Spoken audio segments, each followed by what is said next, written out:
country do you hate most? India. Obviously India. नई हुकूमत की खारजा पॉलिसी भारत के लिए एक नए चैलेंज की शक्ल में सामने आ चुकी है। एक तरफ तो अब ढाका में भारत की कठपुतली के तौर पर शेख हसीना वाजिद मौजूद नहीं, तो दूसरी जानिब ढाका और इस्लामाबाद के दरमियान खुशगवार हवाओं का चलना भी दिल्ली सरकार को बेचैन किए हुए है। कठपुतली शेख हसीना वाजिद के फरार के बाद भारत बांग्लादेश की खुद मुख्तारी को नुकसान पहुंचाने के लिए मुतअद्दिद हरबे इस्तेमाल कर रहा है। बांग्लादेश की खारजा पॉलिसी में हालिया तब्दीलियां भारत के लिए तशवीशनाक हैं। भारत में बांग्लादेशी कॉन्सुलेट पर हमले के बाइस दोनों मुमालिक के सिफारती ताल्लुकात इस वक्त कशीदगी की इंतहा पर हैं। इसके साथ ही गोदी मीडिया गुमराहकुन मालूमात को इस्तेमाल करके बांग्लादेश को गैर मुस्तहकम करने की साजिशों में मसरूफ है। इसके साथ ही चिटागोंग में पाकिस्तानी कार्गो जहाज की आमद और पाकिस्तानी दरामदात के लिए कस्टम के मुआयने में नरमी ढाका और इस्लामाबाद के दरमियान बढ़ते हुए गहरे ताल्लुकात की तरफ इशारा देते हैं। बांग्लादेश और पाकिस्तान के बढ़ते ताल्लुकात भारत के लिए गहरे खदशात का भी बाइस हैं। पाकिस्तान की नफरत में और मोदी के साए तले शेख हसीना ने अपने ही अवाम पर जुल्म का बाजार गर्म किए रखा।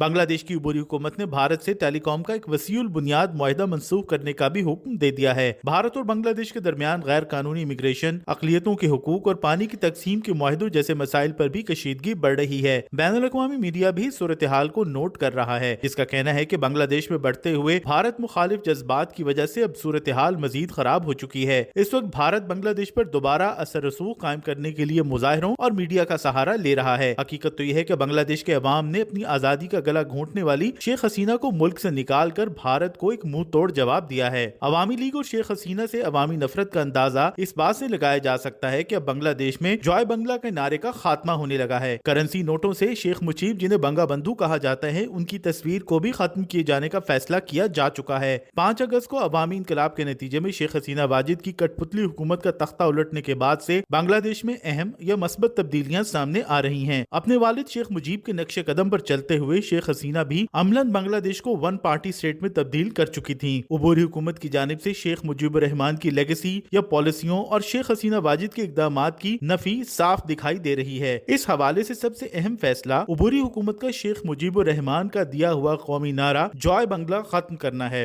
हाईकोर्ट अपील डिवीजन के फैसले के बाद जॉय बंगला को कौमी नारा नहीं समझा जाएगा। उबूरी हुकूमत की जानिब से एक और इनकलाबी इकदाम बांग्लादेश के करेंसी नोट से शेख मुजीब की तस्वीर हटाने का फैसला है। बांग्लादेश में अब जो नए नोट शाये किए जाएंगे उनमें हालिया इनकलाब के हवाले से अलामात भी शामिल की जाएंगी। उबूरी हुकूमत के इकदामात से साबित होता है कि अब शेख मुजीबुर रहमान और उनकी बेटी की नफरत की सियासत